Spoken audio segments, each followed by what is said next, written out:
ఆధ్వర్యంలో నిర్వహిస్తున్న బర్డ్ శ్రీ పద్మావతి చిన్నపిల్లల హృదయాలయం ఆసుపత్రులను రాష్ట్ర గవర్నర్ ఎస్ అబ్దుల్ నజీర్ దంపతులు శుక్రవారం సందర్శించారు. తిరుపతిలోని బర్డ్ శ్రీ పద్మావతి చిన్నపిల్లల హృదయాలయ ఆసుపత్రులను రాష్ట్ర గవర్నర్ ఎస్ అబ్దుల్ నజీర్ దంపతులు శుక్రవారం సందర్శించారు.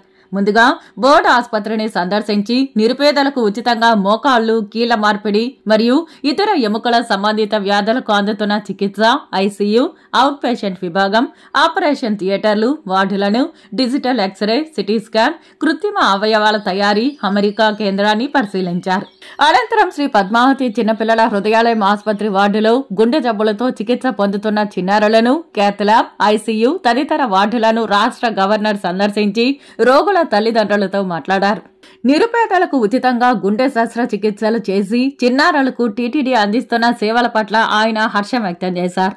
ఈ సందర్భంగా రాష్ట్ర గవర్నర్ టీటీడీ అందిస్తున్న సౌకర్యాలను రోగులను అడిగి తెలుసుకున్నారు. రోగులు సంతృప్తి వ్యక్తం చేశారు. తరువాత రాష్ట్ర గవర్నర్ ఎస్ అబ్దుల్ నజీర్ దంపతులను టీటీడీ జేఈఓ గౌతమి వీరబ్రహ్మం సాలువతో సన్మానించారు. ఈ కార్యక్రమంలో బర్డ్ ఆసుపత్రి ప్రత్యేక అధికారి రెడ్డప్పరెడ్డి, పద్మావతి చిన్నపిల్లల ఆసుపత్రి డైరెక్టర్ డాక్టర్ శ్రీనాథ్ రెడ్డి తదితరులు పాల్గొన్నారు.